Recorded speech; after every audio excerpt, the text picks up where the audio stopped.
Welcome to Linda's Corner. My name is Linda Bjork, and today we're going to be talking about doing good in the world.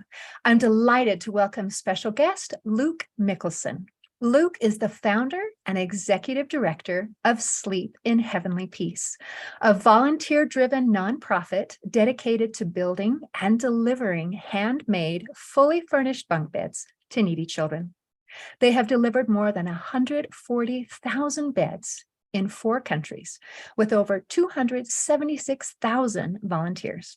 And for his humanitarian efforts, he was nominated as a top 10 hero by CNN in 2018. To learn how you can help support Sleep in Heavenly Peace, please visit their website, and I'll include a link in the show notes. Welcome, Luke. I'm so glad that you could join with me today. Well, thanks, Linda. Nice to meet you. Thank you.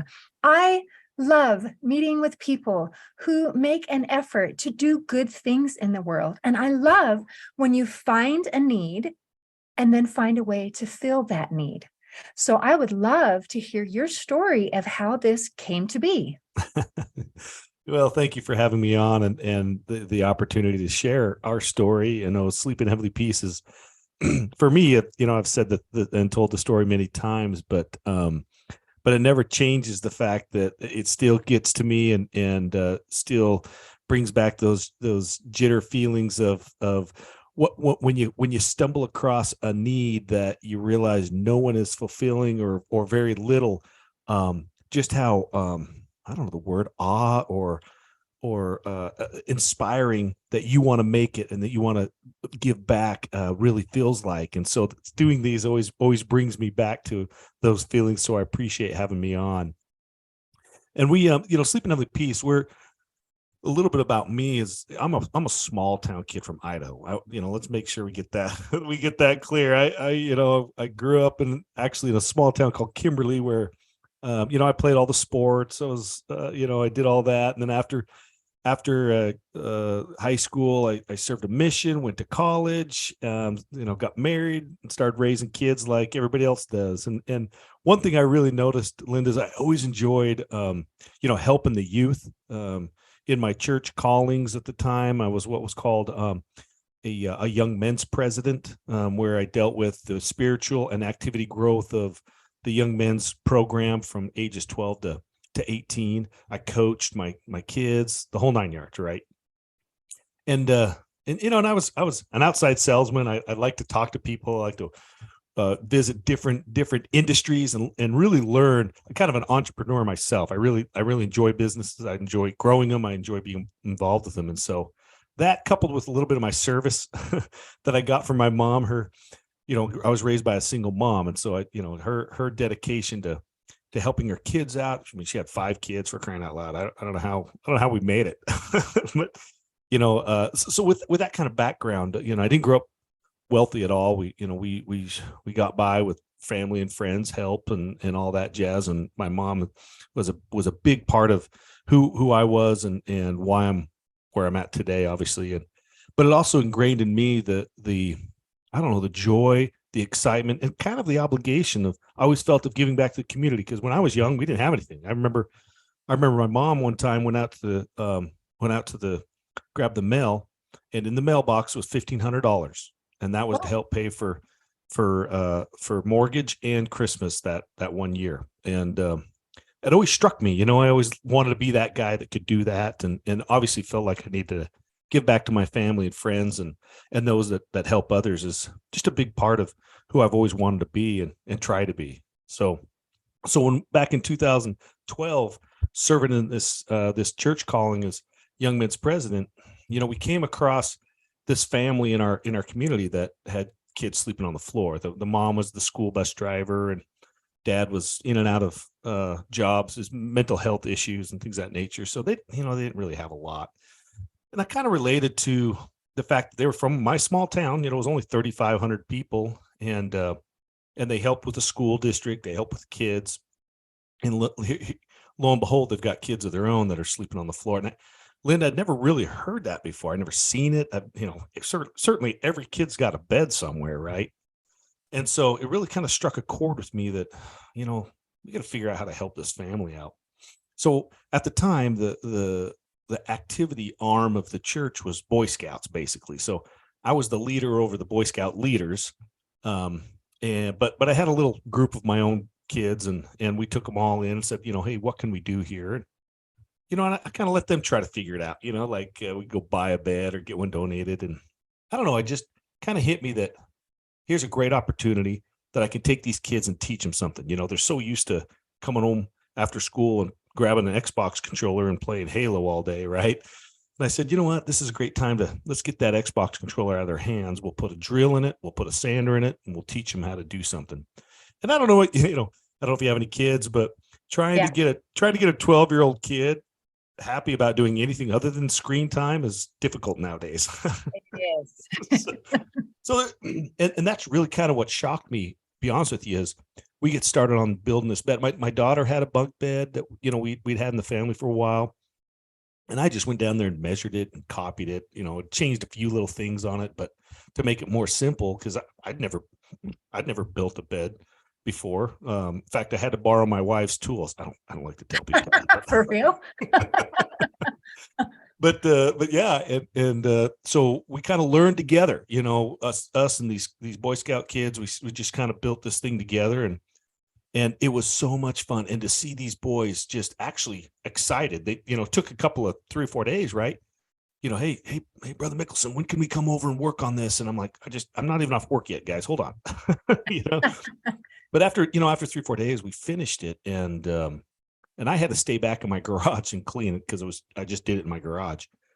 And the boys and their parents went and delivered the bed. And I guess I just heard the next day at church that it was such an amazing experience to see, the joy that these kids had, let alone the conditions that they slept in. Right. And I don't know, I got a little jealous, to be honest with you. I wanted to see the fruits of, I wanted to see the fruits of our journey and our service.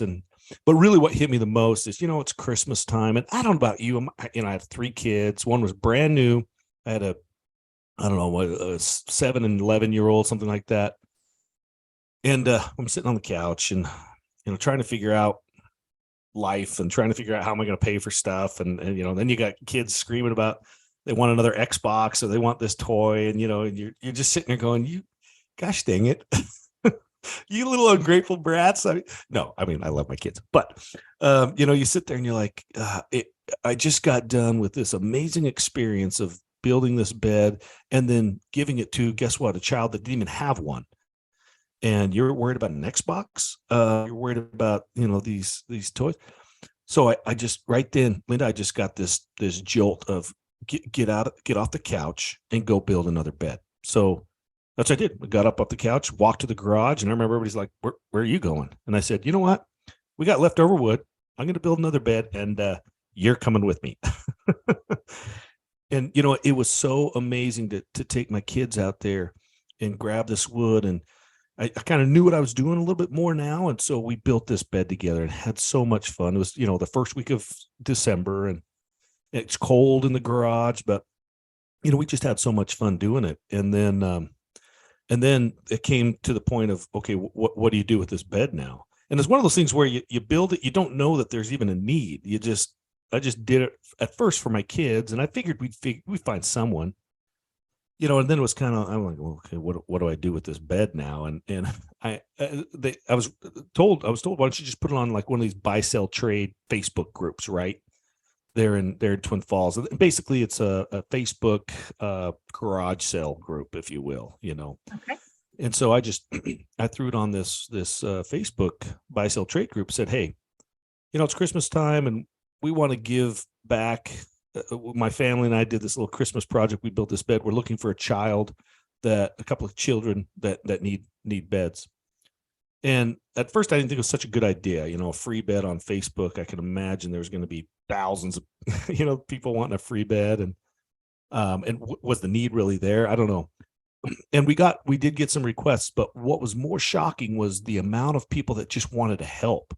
They said, Luke, what are you doing? Like, can I help? Can I bring some blankets and sheets? I've got to use mattress. It was overwhelming. And that was one thing. And then the second thing is to read the stories, the people that would message me about their situation and the kids that they were what the kids were sleeping in, it just melted my heart.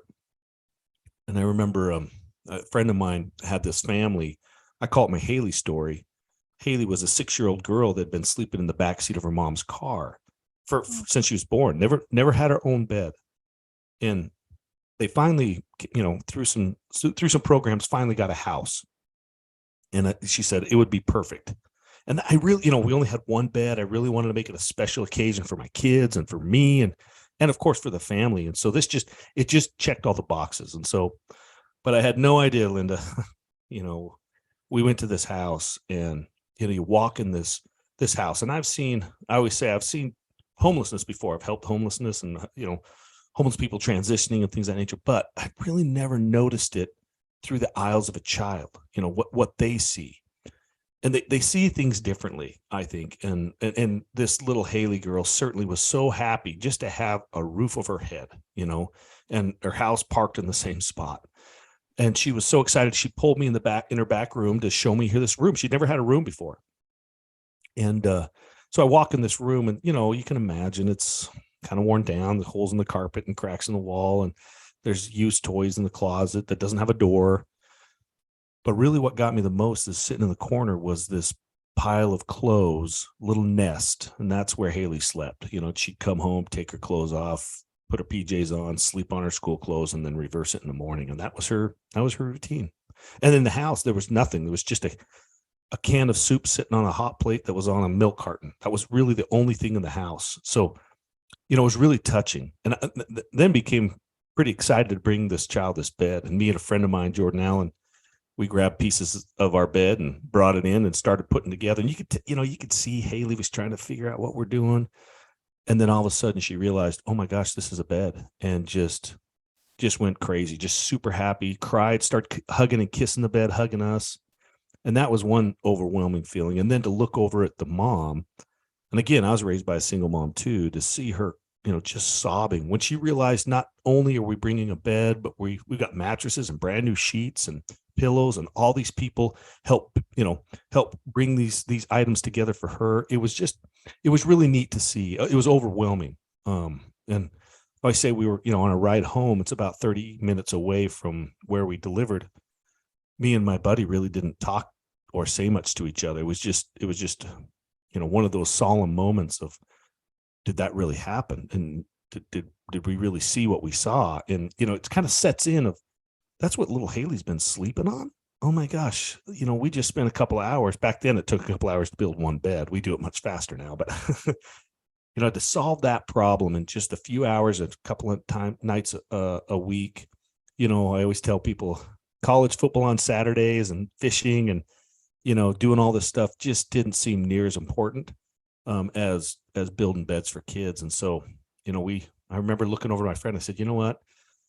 No kid is going to sleep in my town or sleep on the floor in my town if I have anything to do with it. And that became our motto, and now is our mission statement. That is so beautiful. Okay, let's go back and talk about the different things, about how you found one need, one family, one person. And then from there, you gathered the support and enlisted the help of some young men who found joy in their service, in their creation, in doing something different, in giving back, things that sometimes we don't think that youth know how to do that or would be interested in that. Like you said, it's hard to get a teenager to be interested in anything that doesn't involve a screen. Yeah. And not only did you help them to be able to find life beyond a screen, but they also gain some skills. If you're working with some tools and you're doing some things and you're using your hands, you're creating, you're building. And then they got to have the experience of seeing someone appreciate what they did. And that's huge. Yeah. And then you had the opportunity to take it to the next level.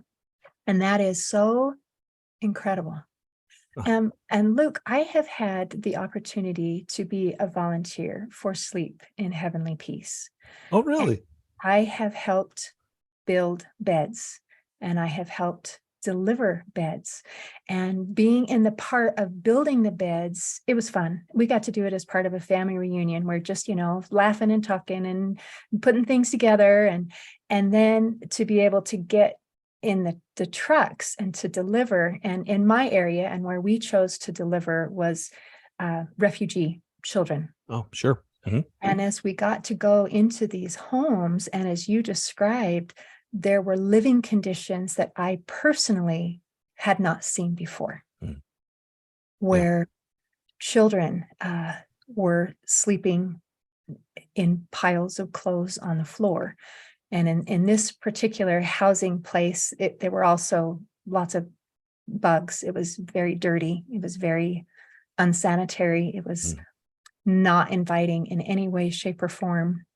And then to see and to be able to be a part of coming in and putting together something that was new and beautiful and theirs. And there was a variety of experiences with different people. But to see joy, to see gratitude, and it changed the lives of those individuals. And it was beautiful. So I thank you for making this happen and for allowing me to get a taste of what you experienced, because it is beautiful. Wow. And at part as our conversation today, I would love to hear some of the individual stories, but I also want to make sure that we share both sides here, where there are people who are listening who are going to be just like the people who saw your Facebook thing and said, oh my gosh, I want to be a part of this. This is beautiful. And there's going to be other people who are listening who are going to say, I would really like my child to have a bed. And so if you can help us walk through both of those, and I'm sure the website will be super helpful, but no problem. Would be great. Yeah, no problem. I love, I kind of go by a motto. I said it when I was a CNN hero. They actually put it on my plaque, which is one of my most precious things I have, just because it really means what I said. And I tell people, look, if you want true joy, you need to stop looking at yourself and see how you can help someone else. And now your problems, they're not going to go away. They just don't vanish. But what I will tell you, what happens is they just don't seem as heavy. They don't seem as terrible. And, and I'm no different. I mean, when I delivered that first bed or did that first build, parts of it was for me. I mean, I felt lost. I had a little bit of a faith crisis going on. I didn't know if I was in the right job anymore, if I liked it, if I was even good at it anymore. You go through all these things in the middle age man. And here I was experiencing the opportunity to give back to someone who really needs a child, for crying out loud. And it just filled me. And Linda, I'm honored. I'm so grateful you've been on a delivery, especially because you see not only the fruits of your build labors, if you built, but you see the real joy that these kids have. And almost every time you come into these homes, these kids, they're a little apprehensive, right? They're a little shy. They're hanging on to mom or hide behind mom. These weirdos, these strangers are in their bedroom with loud drills and putting this thing together. And then when they see it completed and they realized, oh my gosh, this is, and we try to explain to them, this is your bed. It's not your brother's. It's not your mom's. It's not your dad. It's your bed. And they go from a pile of clothes or the hard floor to a bed. They just light up and they come out of their shell. And we tell people, look, it's a lot more than just a simple bed. It's more than just a good night's sleep.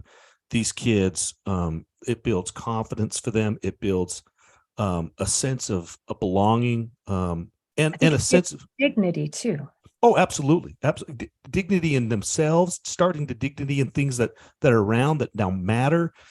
Kids can't even have a sleepover. They're too embarrassed, And I remember one time, Mike Rowe made a good point one time when he said, look, Luke, we call it a bedroom, but if there's no bed in it, it's just a room. And I love that statement because it's so true.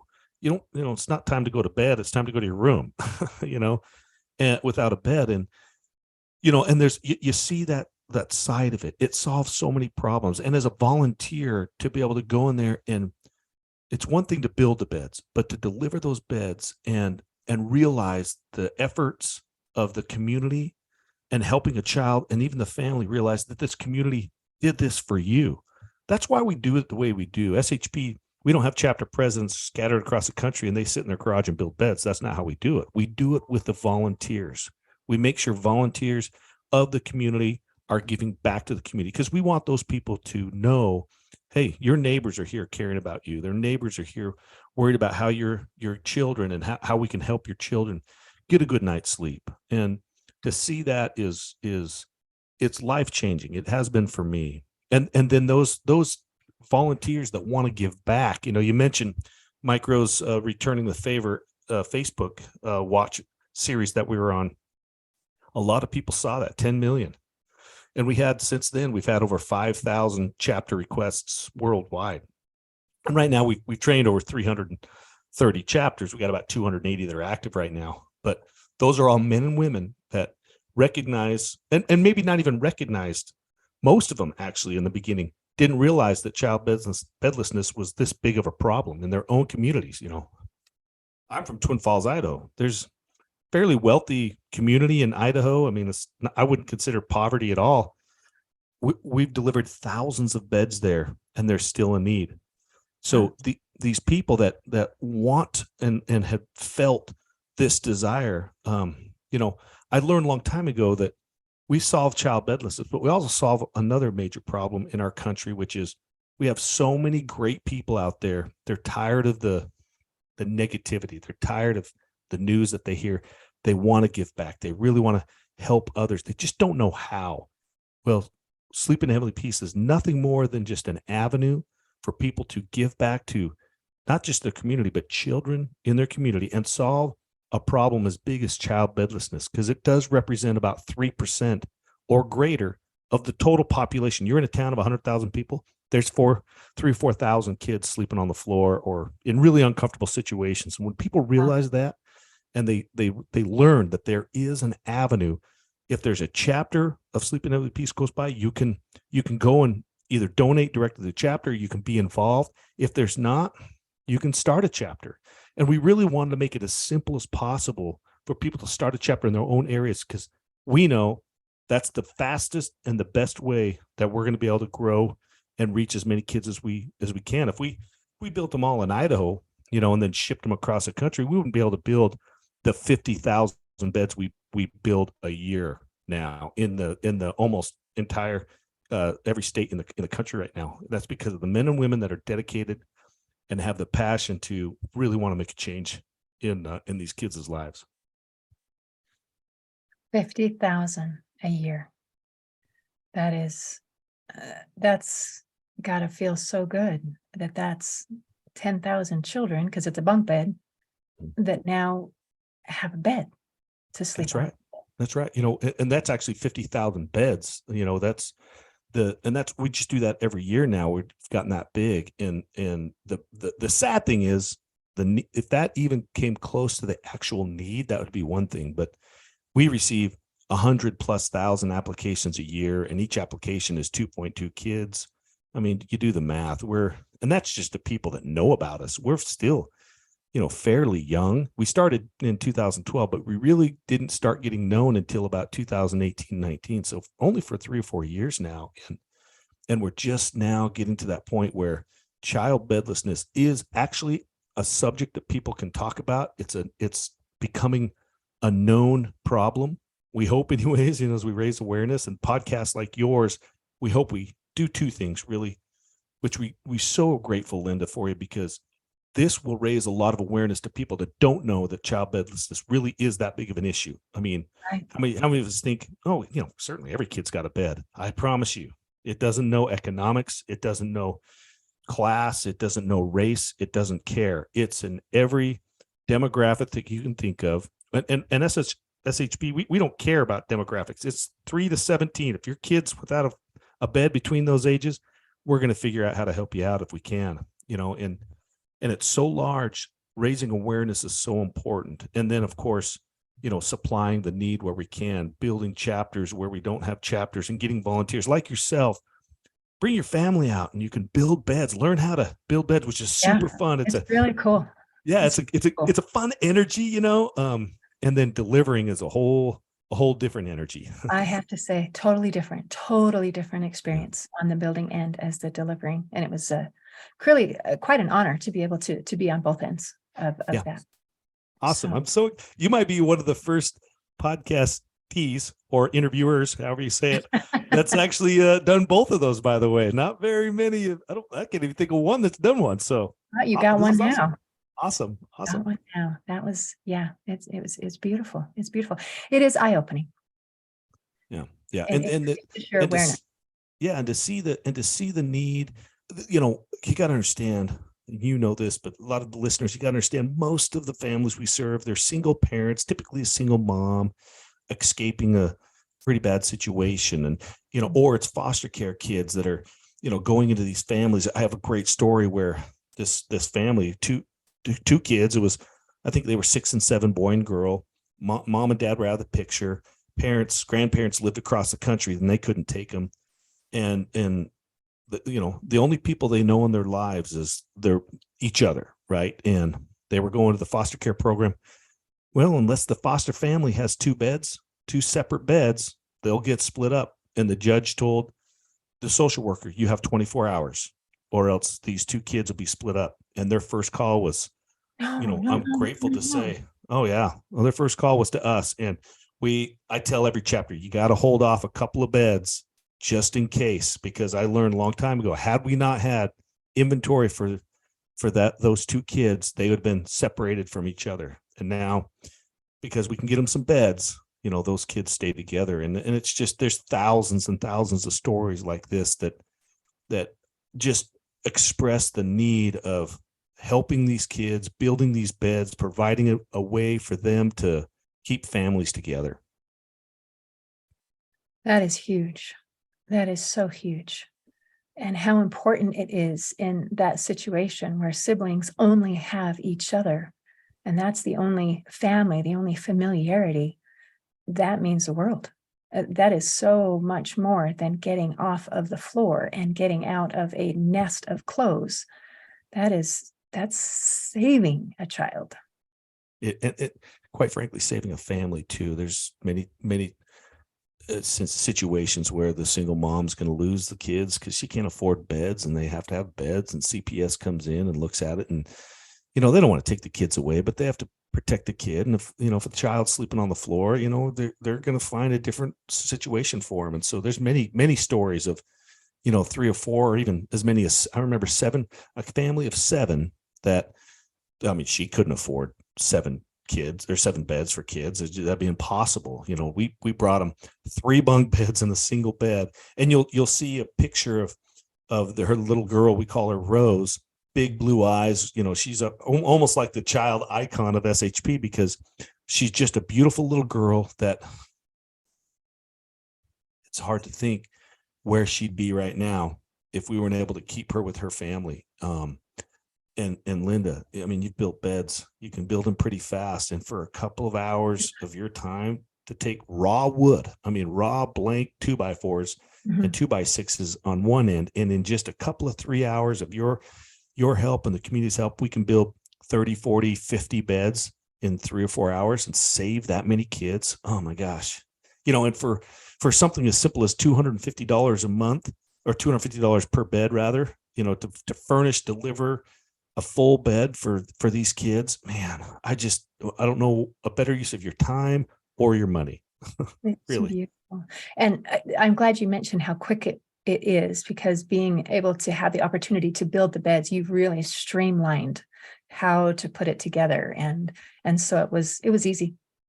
Yeah, I've had ladies in stilettos coming on their lunch breaks building headboards. It's super funny to watch.